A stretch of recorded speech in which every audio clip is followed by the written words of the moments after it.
Hello అండి, అందరికీ నమస్తే.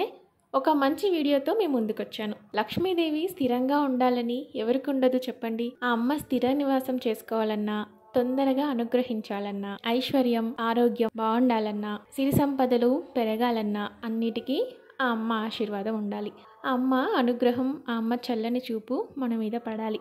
అవన్నీ జరగాలంటే మన వంతు ప్రయత్నం మనం చేయాలి కదా. లక్ష్మీ జయంతి రాబోతుంది. అమ్మని ఏ విధంగా పూజించాలి, అమ్మకి ఇష్టమైనవి ఏంటి, ఏం సమర్పిస్తే అమ్మ తొందరగా కరుణిస్తుంది, ఇవన్నీ ఈ వీడియోలో తెలుసుకుందాం. సో వీడియోని ఎక్కడ స్కిప్ చేయకుండా చివరి వరకు చూడండి. ముందుగా గోమయంతో అలికి ఒక పీఠాన్ని ఏర్పాటు చేసుకొని దానిపైన ఎరుపు వస్త్రాన్ని కానీ ఏదైనా కొత్త వస్త్రాన్ని కానీ పరుచుకొని అష్టదళ పద్మాన్ని వేసి దానిపైన కొన్ని బియ్యం, పసుపు, కుంకుమ వేసి మనం పూజించే అమ్మవారి చిత్రపటాన్ని కానీ విగ్రహాన్ని కానీ అమర్చుకోవాలి. అమ్మను ఒక్కదాన్నే పూజించకూడదండి, అమ్మతో పాటు స్వామిని కూడా పూజించాలి.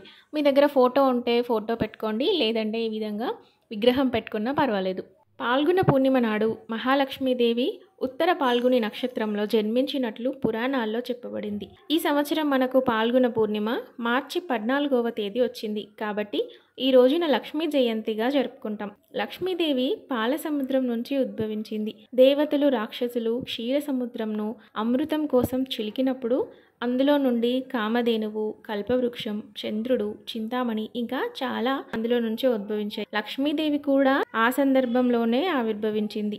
అంతేకాదు ఈ పాల్గొన పూర్ణిమ నాడే లక్ష్మీదేవి నారాయణుడిని వరించింది. కాబట్టి లక్ష్మీదేవి అనుగ్రహం కోసం చేసే పూజ ఈరోజు కనుక చేస్తే విశేషమైన ఫలితం ఉంటుంది. ఈ విధంగా పూజకు కావలసిన ఏర్పాట్లన్నీ చేసుకొని ముందుగా దీపారాధన చేయాలి. అమ్మకి ఇష్టమైన కామాక్షి దీపం, స్వామికి ఇష్టమైన పిండి దీపం నేను ఇక్కడ పూజలో వెలిగించుకుంటున్నాను. దీపాలు ఎప్పుడు పెద్దగా వెలగకూడదండి, చిన్నగా వెలిగేలా పెట్టుకోండి. దీపం నుంచి ఎప్పుడు పొగ అనేది రాకూడదు, చిన్నగా వెలిగేలా చూసుకోండి. ఎలాంటి విఘ్నాలు రాకుండా పూజ పూర్తవ్వాలని మొదటగా గణపతికి పూజ చేసి తరువాత అమ్మవారికి షోడశోపచార పూజ చేయాలి. లక్ష్మీదేవికి పసుపు అంటే చాలా ఇష్టం. పసుపు అక్షతలతో పూజించండి. మీరు ఒకవేళ పూజలో లక్ష్మీదేవి విగ్రహం పెట్టుకున్నట్లయితే పసుపు నీటితో అభిషేకం చేయండి, ఇంకా చాలా మంచిది. అమ్మకి ఎర్రటి పువ్వులన్నా, మారేడు దళాలన్నా, తామర పువ్వులన్నా చాలా ఇష్టం. ఈరోజు మారేడు దళాలతో పూజించడం వలన అమ్మ అనుగ్రహం తొందరగా లభిస్తుంది. ఎందుకంటే మారేడు దళాలను శ్రీపత్రాలు అంటారు. ఇవి సాక్షాత్తు లక్ష్మీ స్వరూపం. చినగకుండా లేతగా ఉన్న మారేడు దళాలను సమర్పించాలి. అమ్మకు తామర పువ్వులంటే కూడా చాలా ఇష్టం. తామర పువ్వులతో పూజిస్తే మోక్షం, మారేడు దళాలతో పూజిస్తే ఐశ్వర్యం కలుగుతుంది. బెల్లంతో చేసిన పరమాన్నం అంటే అమ్మకి చాలా ఇష్టం. ఈ పూజ చేయాలంటే పాటించవలసిన నియమాలు: ఈ రోజు మాంసాహారం తినకూడదు. ఉదయం సాయంత్రం 2 వేళలా అమ్మని పూజించాలి. భూషయనం చేయాలి. బ్రహ్మచర్యం పాటించాలి. ఎవరిని దూషించరాదు, అబద్ధాలు చెప్పరాదు.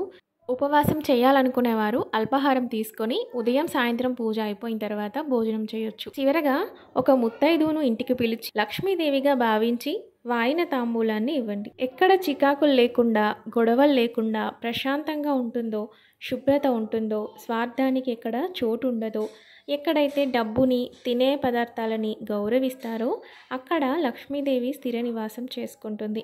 సో పూజ చేయడమే కాదు, ఇవన్నీ కూడా ఉండేలా చూసుకోండి. స్థిరమైన లక్ష్మీ కటాక్షం కావాలనుకునేవారు తప్పకుండా ఈ రోజున పాల్గొన పౌర్ణమి రోజున ఈ విధంగా పూజించి లక్ష్మీ కటాక్షాన్ని పొందాలి. మరో మంచి వీడియోతో మళ్ళీ కలుద్దాం. Thanks for watching.